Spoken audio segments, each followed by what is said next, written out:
when the hard stuff happens, I want you to get that if life was unbelievably easy, you would give up on it.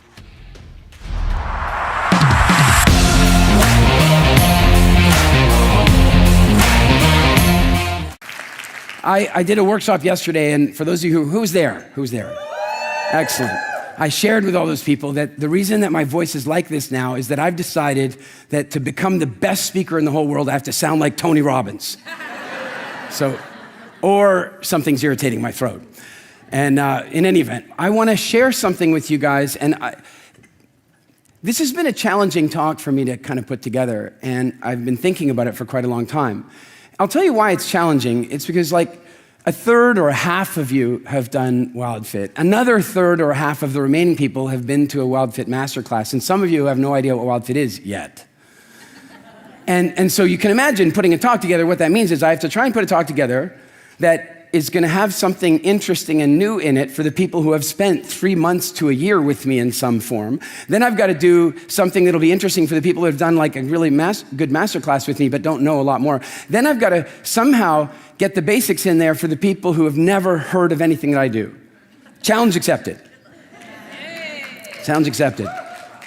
And so I really thought that what might be powerful is to share with you why it is that Wildfit is so successful in the diet space, why it is that our completion rates are so high, and why it is that a year later, like people have been using sending me notes and going #Wildfit anniversary, a year later, I'm still on track. You understand that's not how the diet industry works. That's not how it works. Statistically, the average person that goes on a diet gains 3 pounds every time they go on a diet. And often their food habits get worse. The worst we get, every now and again, we get clients that go, oh, Eric, I've kind of fallen off the Wildfit bandwagon a little. And I go, well, how far did you fall? And they go, well, I never will eat this again, and I don't eat that, and I don't even want that. And I go, well, how far did you really fall? Right? Sure, there can always be room for improvement. So I want to share with you how that came to be. And the reason I want to share it with you is that I think some of the principles are things that you can apply in your life, in your business, in your parenting, in your relationships, in everywhere. We're going to start mostly with food, and I'm going to introduce something to you that I've been working on for about 2 years and that I've never spoken about publicly before. Does that sound good? All right. So I want to introduce you to something that I call the evolution gap. The evolution gap. The evolution gap, as I define it, is the gap between our genetic evolution and our social evolution.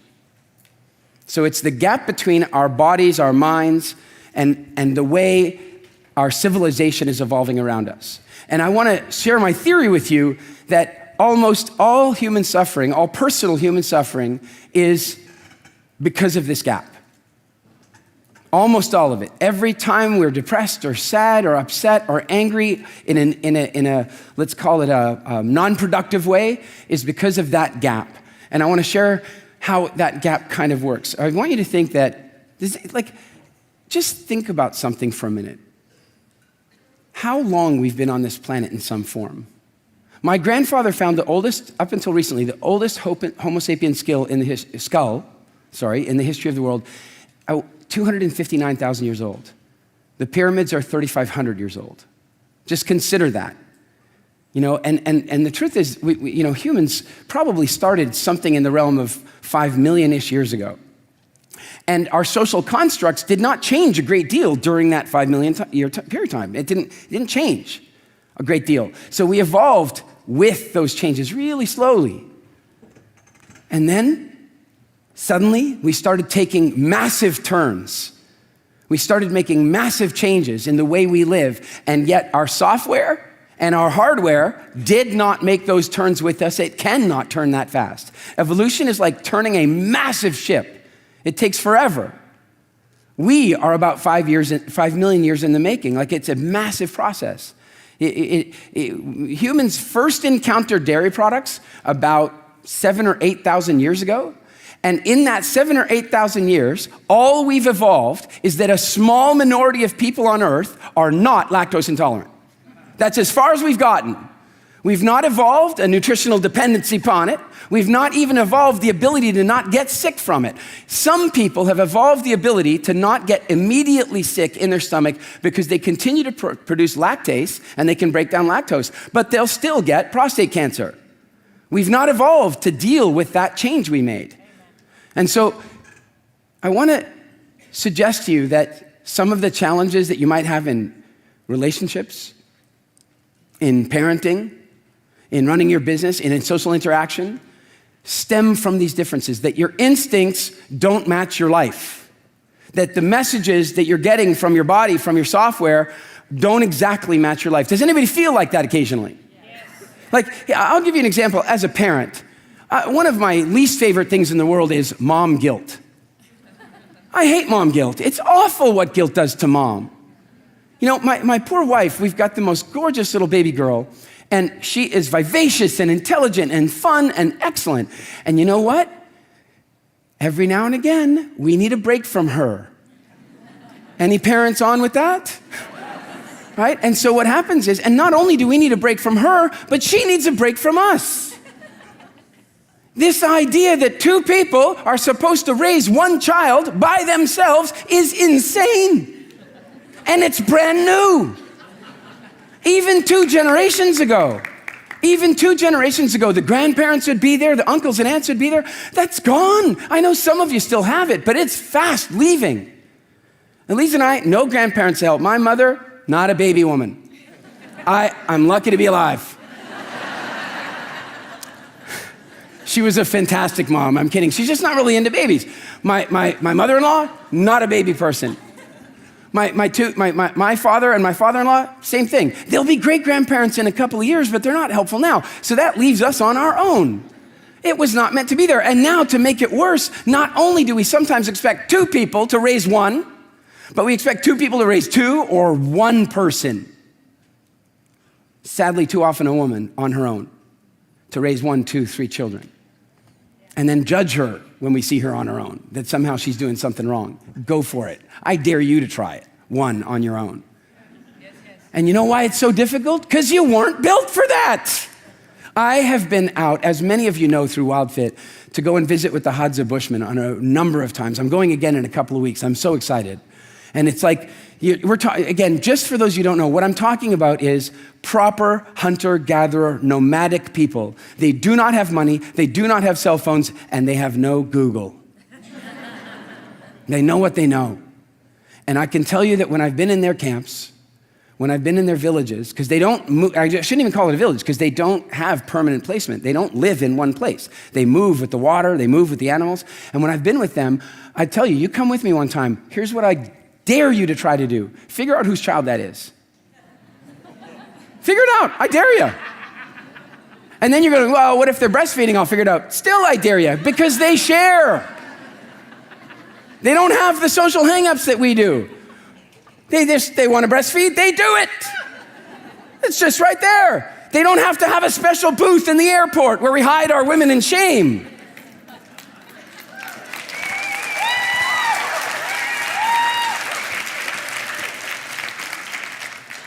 And so, many of the instincts that we have are a mismatch with the way we live. Because if you imagine 30,000 years ago, or if you're a Bushman today, right, the way we lived most of our genetic history, you've got a baby, say it's 2-ish, toddlerish, and it's crawling over here, and you're here, okay? No mom guilt.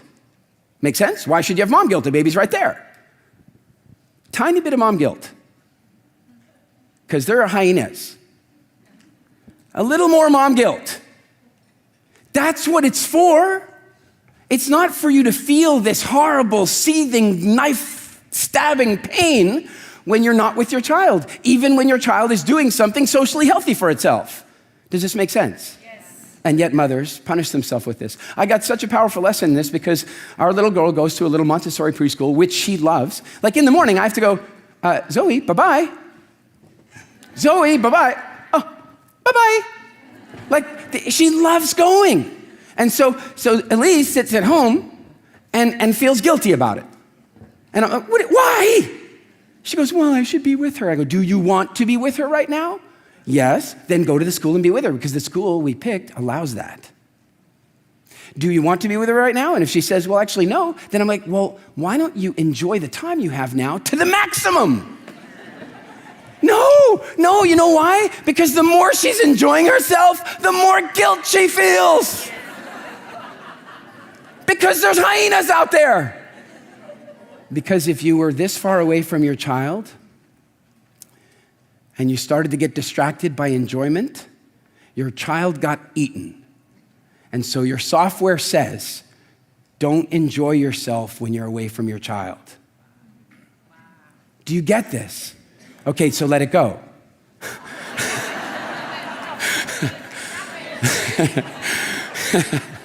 So let's do it with food.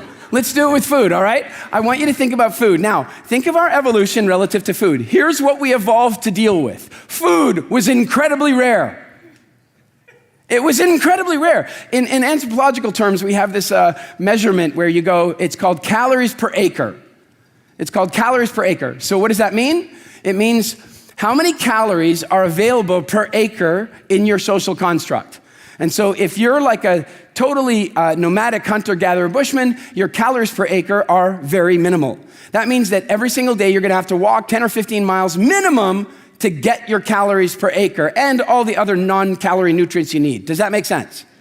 Then, as you come forward, we say forward in civilization, and you get to say the Maasai people.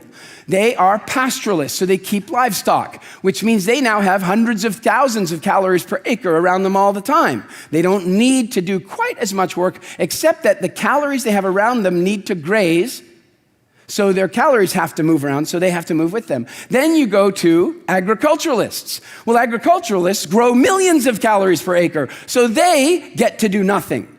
They work very hard to plant and very hard to sow, but in the middle, it's kind of not so much work compared to being a hunter-gatherer. And now we're in Southern California where we live in gazillions of calories per acre.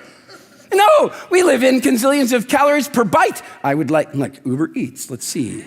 What would I like to get right now? Maximum calorie load, minimum effort. How's that working out for the population? You see, because what we evolved for was the rarity of food. We evolved not to starve. And if I look around America, I see some people doing a fantastic job of not starving. Their body is responding well, packing it in just in case that drought arrives. Right?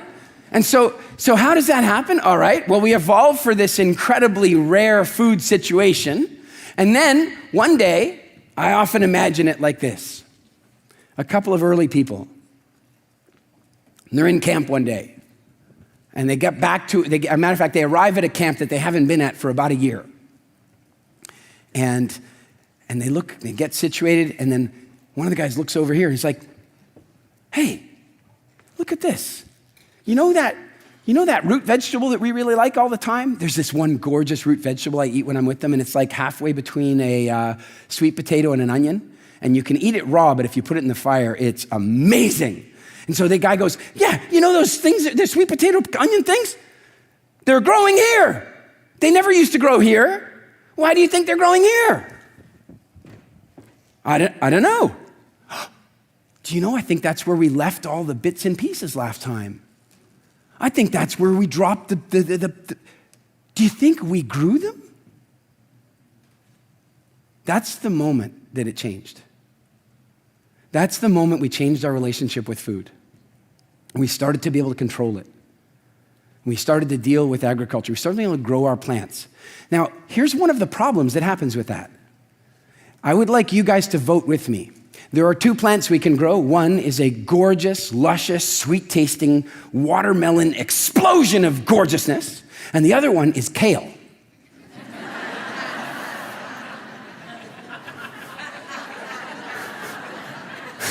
Which one should we grow? Now, what I want to suggest is at the very moment that they figured out that they could grow their own food, they will have selectively begun breeding for food that they enjoyed the most, not necessarily the foods that they needed the most. Does this make sense? That's where it starts going wrong.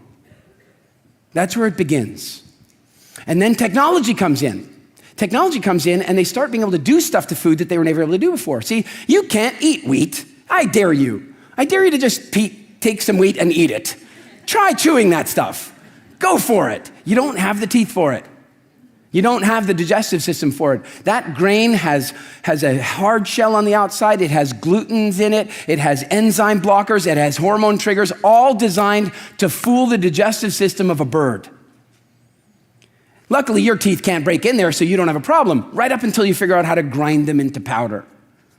You start grinding them in powder. Now you're introducing a new nutritional constituent into your diet, and your digestive system doesn't quite know how to do with it. And weirdly, 15,000 years ago, we start seeing bone diseases properly for the first time in the fossil record and dental caries.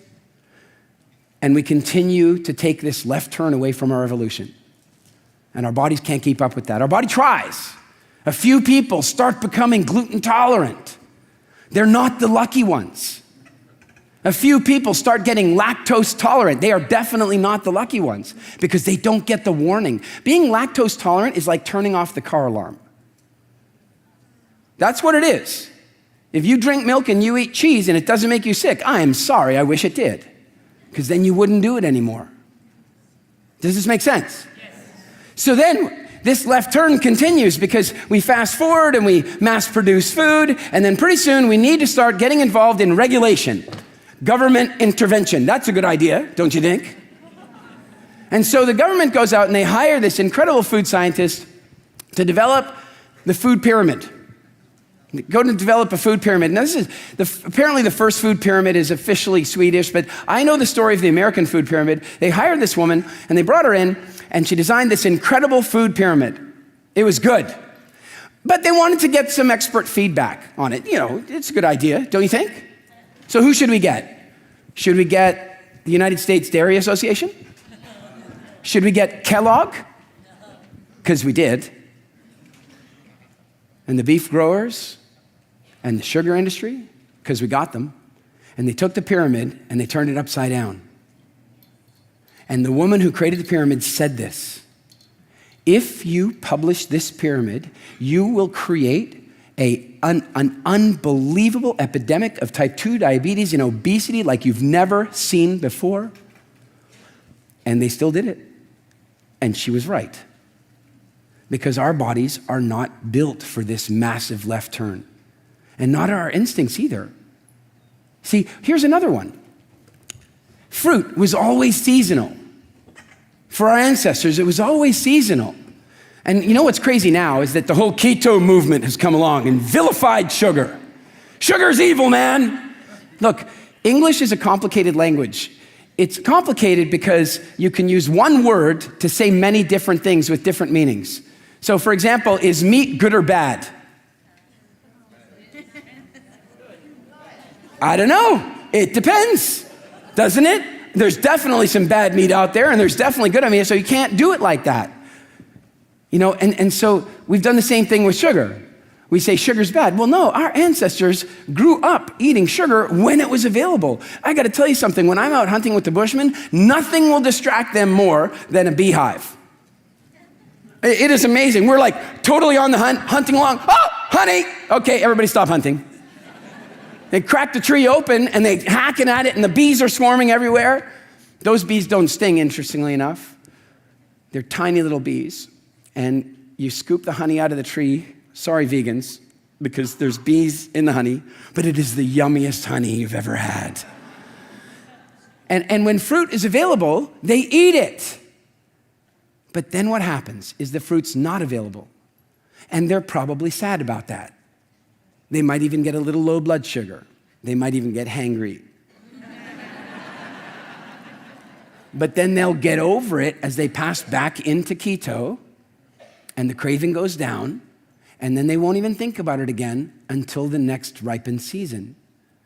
The trouble for you and I is that the food industry came along and noticed the evolution gap. They noticed that as long as we are eating sugar, we crave sugar.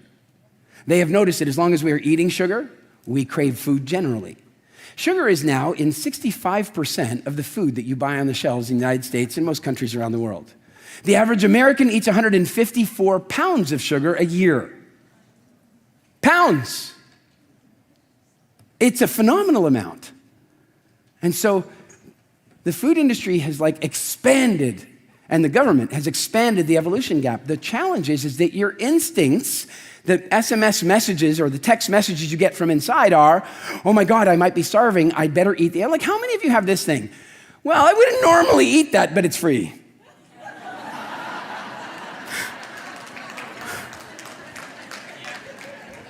That's not you. That's look, I think I've shared this with some of you before, but help me out here. We got to do some quick math. How many parents do each of you have?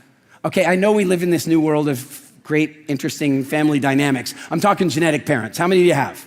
Okay, so count back the generations with me. So at one generation back, 2, then next, then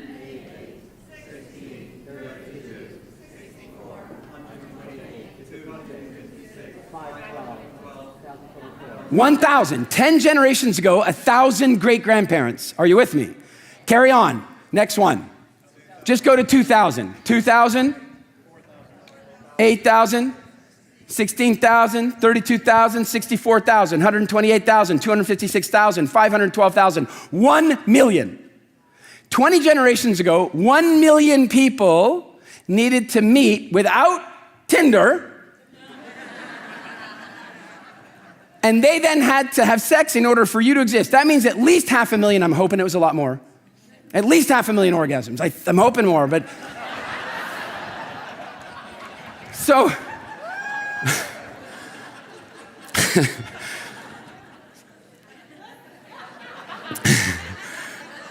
That one simmers a little, does it? The point is that some of these instincts that we have, and you've got to imagine, those people lived through the most unlikely environments, the unlikely circumstances. They lived through incredibly difficult challenges. We live in the safest times in the history of times. I shared this with the group yesterday. In this room, about 20% of you, I've polled and polled and polled, about 20% of you have faced actual death. I don't mean theoretical. I don't mean the doctor said you might this and you that. I'm talking about you've been in a situation where in that moment you actually thought you were going to die. About 20% of you have had that. I've had it a few times. I was in a casino in the Bahamas when 4 guys walked in with automatic assault rifles and started shooting. That's scary. I've been standing in Africa with my camera and had 2 white rhinos make a serious attempt at my life twice. So I've contemplated it. Only about 20% of you have had that. The other 80% haven't. That's great for you, isn't it? Aren't you happy you haven't had that? Go back 3 generations and how many of you would it be? All of you. Go back 10 generations and it would be all of you annually. Go back another 10 generations, it'd be all of you daily.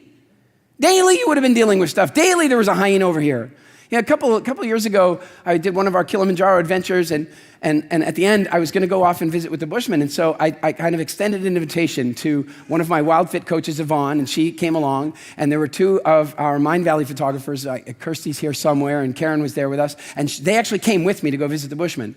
And it was interesting, because I thought what I'd have to do, sorry, a little sexist, wrong, I suppose, is that the women would probably want to stay back at the lodge, and I would sleep overnight around the fire with the Bushmen. You know, that was my mistake. That's what I thought. And Yvonne was like, hell no. She's German. She's tough. She's a Wildfit coach, man. I'm coming out in the bush. And I'm thinking, well, these 2, look, the 2 Estonian girls, there's no way they're going out there. There's nails that could be broken. If you see it, they really take care, right? No way. They're like, we're in. We're in. I should have known. They walked up Kilimanjaro like it was nothing, so I should have known. And we're out there. We get there. We lay out the sleeping bags, and then we discover a problem. I only have 2 sides. Because now we have to argue about who gets to me, because suddenly the reality of it is in. There are animals out there. It's not here. You can feel unsafe in some, you can go to East LA and feel a little unsafe if you like, but there's a different unsafe out there. There's no cell phone coverage. And so all of a sudden we hear this, whoa. And Karen goes, what was that? I go, it's a hyena. And she goes, what? How far? It's like 5 miles. She goes, oh, thank God. I go, yeah, that'll take it at least 20 minutes.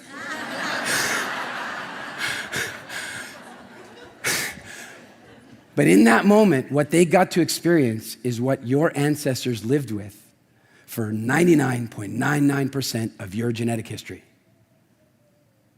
And so that's why sometimes your instincts mismatch with your reality. That's why some of you have received a visa bill and thought you were gonna die.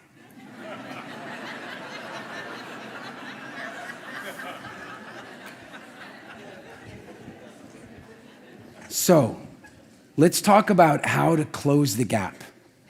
That's what the gap is, and that's how the gap gets created and how it impacts us. And that gives you an example with food, how it's happened. A little bit of discussion about how it can happen with parenting. By the way, do you think it's happened with relationships a little bit? Do you think? Do you think there's some things we're doing in relationships that are challenging our instincts? Do you think? It's interesting. So let's talk about how we close the gap. One is with awareness. Sometimes awareness is enough. It really is. Like all of a sudden, when I was talking to my wife about what was going on with Zoe, I pointed something out to her that one of our very good friends was also sending her little girl off to a Montessori school a couple of years before the one opened near our house. And what the difference is that she was driving 45 minutes out to the school, dropping the child off for a 2-hour lesson, and driving 45 minutes home, but not right away. She was waiting at the school because it wasn't worth driving 45 minutes out, dropping the child off for 2 hours, driving all the way back. It just didn't make sense. So instead, she would sit in her car and read a book while her child was in school. Guess what she did not have? Mom guilt. She didn't have any mom guilt because she knew that what she was doing was good for the child. Does this make sense? The challenge is that when you start to enjoy your time away from your child, that's what kicks the mom guilt in. And once Elise saw that connection, she was able to let it go. It doesn't mean that your body won't keep trying to serve it up. It doesn't mean your body won't go, hey, mom guilt. And then you gotta go, no. And sadly, we have to go to logic every now and again to close the gap. We have to remind ourselves that we're not in this kind of danger. You know, is life happening for you or to you? See, do you really believe that? Do you really believe that all the time? No. And I want to give you an example of why I think it's important to really understand it all the time. I went to this obstacle course in Calgary, Alberta, Canada, and it was an obstacle course that was about 35 feet in the air. And it was all these like balance beams and little discs on ropes that you had to walk across. And you're 35 feet in the air. So if you fall, you're going to fall 35 feet, except for the fact that you have a safety line on, right? So how do people walk across these things? How do you think? Well, this is how you might walk across the balance beam if it's like 6 inches off the ground. Fair? But what if it's 35 feet off the ground? How am I walking across it now? And this is how a lot of us are living, because we don't have faith. We don't believe that it's happening to us. We believe that it's happening to us, not for us. So we're walking like this. Suddenly I'm walking across this balance beam going, I must look like I have a disability in my head here, but there's a balance beam. What's going on with me? Why am I unable to see this correctly? I have a safety line on. And so I got to the beginning of the balance beam and I said, how would I walk across this if I really knew the safety line was there? That I was able to ignore my instincts that are telling me I'm 35 feet off the ground. I thought, well, I'd walk across it normally. So I did. I walked across it. I got to the next one and it was these little discs that are all on, and they move, and I just walked across those. I did all the course like that, the entire course. The guy who runs the course, this little teenage kid with his, pimply face and geeky glasses, and he comes up and he goes, how long have you been coming here? And I said, this is my first time. And he goes, but you've been to the other ones. I said, no, I've never been on one of these at all. And he goes, but how did you do that? How do you just walk across it like that? And I go, dude, there's a safety line. So what if you did that with your life? What if you got that there's a safety line? Always. There's a safety line. And the problem is so many of us are walking around with these ancient fears. This evolution gap, my ancient instincts, ancient fears, and I'm terrified when you have the most incredible safety lines around you. We have social safety lines, we have family safety lines, we have financial safety lines, we have bankruptcy laws, we have governmental systems, we have safety lines upon safety lines. We live in the safest times ever. I'm not saying that there's no danger at all, but the danger that you actually live with is infinitesimally small compared to the danger that your DNA thinks you're living with. And so your DNA keeps saying, dangerous, dangerous, And so that's why when the food manufacturer when they put sugar in your food, it triggers a message in you that says, uh-oh, fruit's available, but it might be gone soon. Eat some more. Eat some more. It's an old message. So the one thing we can do is become aware of it. So here's a game I'd like you all to play. I'd like you, for those of you who have not done Wildfit yet, for those of you who have done Wildfit, you've done this before, do it again. Go grocery shopping and look at the labels and observe where sugar is.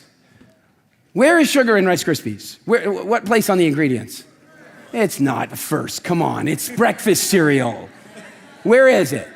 Second ingredient. Where is it in cornflakes? Where is it in Frosted Flakes? It is first. It's first. It shouldn't even be called frosted. It should be called sugar with corn. It's insane. And so what we need to recognize is that they're playing upon our old instincts, this evolution gap, and they're profiting from it. So when you read the ingredients, you pick up a jar of tomato sauce and you go, oh my God, sugar's the second ingredient. What? What I want you to do is take the jar and just smash it on the floor in the Whole Foods. If you do that enough, they'll stop stocking that stuff. Okay, now, what I'm really saying is don't buy it. Don't look at it with disappointment. If you look at it with disappointment, you're gonna eat it. Oh man, I wish there wasn't sugar. Disappointment, emptiness, little food devil. Well, it's not your fault. Right? Yeah, this is what I want you to do instead. I want you to look at it and go, what? WTF?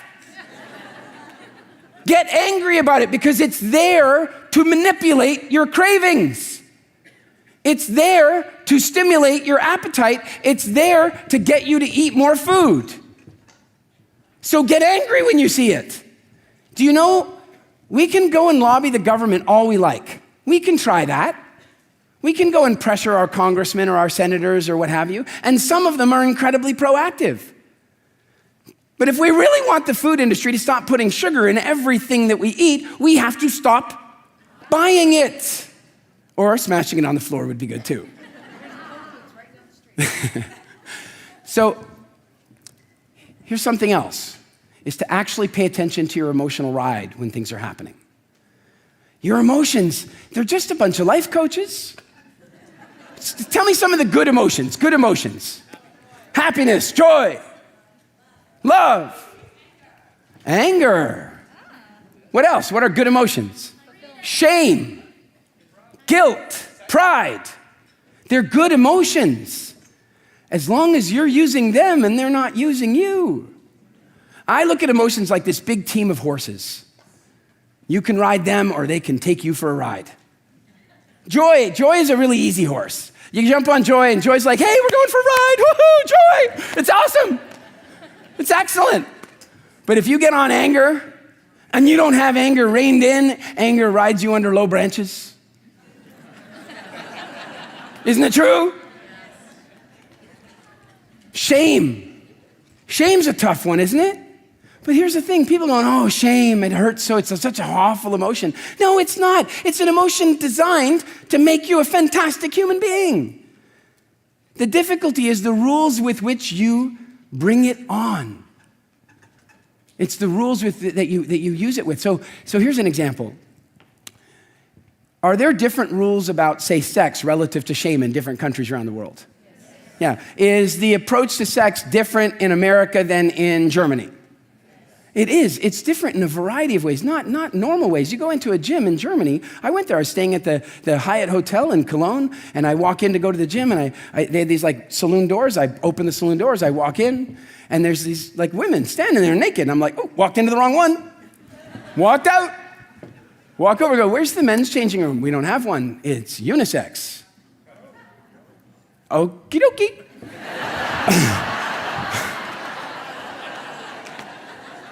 I can live with that.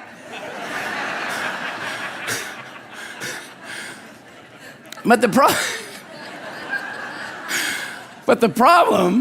problem is when shame gets in the way. When shame gets in the way. And shame holds you back from saying what you really wanted to say, from asking for what you really wanted to ask for, for being who you really wanted to be. And so then people go, I wish I could get rid of my shame. No, you just want to train it. You just want to get it under control. You just want to rein it in. Because if you has anybody ever met somebody with no shame? That's just unpleasant. It's just unpleasant. So what we have to do is notice that our emotions evolved over the last several millions of years, and our environment has changed dramatically in the last 15,000 years. And so that means that our emotions are not always the most accurate representation of the coaching we need in that moment. Is that true? And so we can bring some consciousness to that. So here's another example with food. Those who are in Wildfit, you'll be familiar with this, but it's called the food timeline. The food timeline. Okay, now how many of you, this is an odd question, but how many of you have ever eaten some food for a reason other than your physical sustenance? Oh, everyone. Okay, all right. So in other words, that's a fancy way of saying how many of you have stuffed your face full of empty calories that had nothing to do with your sustenance, but had everything to do with you thinking it was going to change the way you felt? Who's done that? Okay. So, and just for fun, what are some of the foods that do that for you, or used to, for those of you in Wildfit who used to do this for you? Ice cream, peanut butter, chocolate, pizza. Oh, we know what they are. We know who the usual suspects are. So, all right, so here's what's going on. Is it possible that a person is feeling not great? Is that possible? Let's say they're feeling a little lonely, a little low. And then their food devil goes, how about a little bowl of ice cream? And their angel's going, dude, I'm gonna have to get new belts if we keep doing this.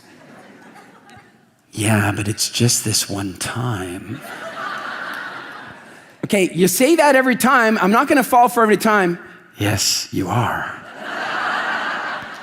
And you give into it, right? Now, I know many of you don't anymore, but many people do. Now, here's what I want to ask you. Let's say on a scale of 0 to 10, you're feeling a 0 emotionally. You're in the bucket. You're in the bottom. You're feeling bad. All right? So here you are, not feeling good. And then, how good is the ice cream going to make you feel? Really, truly, how good do you believe it's going to make you feel?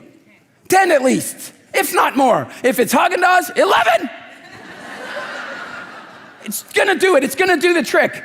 And so excellent. Now here's the real interesting thing though. You're at 0. Your food devil and your food angel are arguing about that. Ever notice the food devil has a number of personalities? Like I discovered the other day a new one, but some of the ones that I've been aware of for a while, like how many of you can't stand whiny teenagers? Anyone whiny teenagers? Like, don't raise your hand if they're with you. Jeez. But like whiny teenagers, right? Nobody likes that. Really? Because the next time you're trying to talk yourself into eating something that you don't want to be eating, I want you to listen a little closer because I think you are the whiny teenager. I want you to hear about, doesn't your food devil kind of go, oh, come on.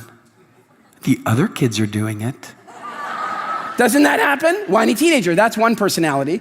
Then there's another personality, and that's the drug dealer. That's the drug dealer. That's like, come on, just one Cinnabon. Just one, you don't even have to finish it.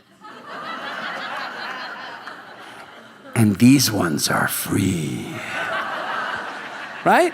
And then I discovered another one the other day. This woman comes along, she goes, I don't have any food dialogue. I don't even talk to myself about food. I got nothing. I got no food dialogue happening here at all. And I go, well, how does it go? She goes, I walk into the kitchen. It says, go get some cake. I go, okay, who says that? She goes, I don't know. Well, so you got some food dialogue, somebody saying something. And I said, describe to me, what is it like? She goes, well, it's just this voice and it says, go get me some cake. And I go, oh, she's got, her food devil's wearing that wife beater t-shirt with food stains on it. Woman, give me some ice cream. Yes. Right?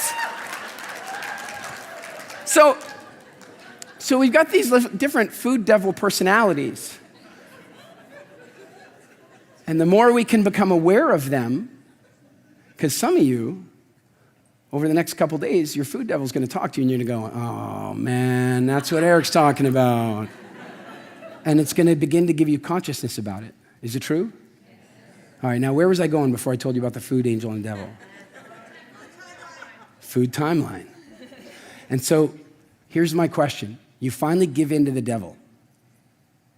You decide you're going to do it this one time. When do you start feeling better? When do you start feeling better? Do you feel better when you have the first bite? Do you feel better when you smell it? Or do you feel better the moment you gave yourself permission? Do you get how dangerous this is? It was never the food that made you feel good. It was the permission and the rebellion. And as soon as you gave yourself permission and rebellion, you released serotonin and dopamine, and you started feeling good. And then you ate the food, and you linked the food to the feeling good, just like Pavlov's dogs. And this happened to you when you were 6, and it's still happening today. The food never made you feel good. Now, unfortunately, it'll amplify it because these high-calorie, high-sugar food, eat it in, and it will double your serotonin production. It'll double your dopamine release. And so now you'll feel even better. But how will you, and you guys, some of you have played this game with me before. We're about to order pizza and ice cream. For those of you who have done Wildfit, it was the old days. It was before. We're about to order a bunch of pizza and ice cream, and we're gonna celebrate. We just won the big game. We're about to order it. Everybody, when I count to 3, make the sound that represents the food celebration that we're about to give ourselves a big treat. 1, 2, 3. Yes, we're very happy about it. Everybody, in a count of 3, make the sound that represents the way you feel an hour and a half after eating the pizza and the ice cream. 1, 2, 3. And that's the other part of the food timeline. And that's why we need to figure out how to close the evolution gap, because so much of our life is set up that way. Our instincts are kicking in to deal with the present, and they're hurting us in the long term. Does this make sense to you? Yes. So I want to leave you with this thought. I want to leave you with the thought that the past is the past, that it really happened, and it happened without meaning. You gave it some meaning. Your parents gave you food. They told you you were a good little girl because you finished your whole plate. How dangerous is that? They told you that because you fell down and skinned your knee, I'm going to give you this cookie, and love and sweetness all got attached to it. How dangerous is that? That happened to you, many of you, and other things in this conversation. And what I'm going to ask you to recognize is that the past is now gone. And the meaning that you created back then is not the truth. And that tomorrow is a fresh day of creating new meanings and new consciousness, where you can really take a look and recognize you are living in the safest times in the world, and you have a safety line on. And so from now onwards, instead of teetering your way through worrying, is that business deal gonna happen? Is that guy gonna call me back? Why didn't she text me? What's going on? Why is everything so scary? Instead, I'm gonna ask you this. For those of you who have played video games, what is your favorite part of the game? The hardest levels. The boss, the hardest level, isn't it true? And so for at least the next 3 weeks, I have an exercise for you. It's this simple. When the hard stuff happens, I want you to get that if life was unbelievably easy, you would give up on it. You would give up on it. You would never read Jim Rohn. He always said, if you picked up a book and in chapter 1, nothing serious happened, would you get to chapter 2? And if chapter 2, nothing serious happened, would you get to chapter 3? Absolutely not. And so don't ask for life to be easier, ask for you to be stronger. And so the next time something comes along and the wrong phone call happens, you realize it wasn't the wrong phone call. The next time a food craving kings up and you go, oh, I've always done this in the past, you go, no, that was the past.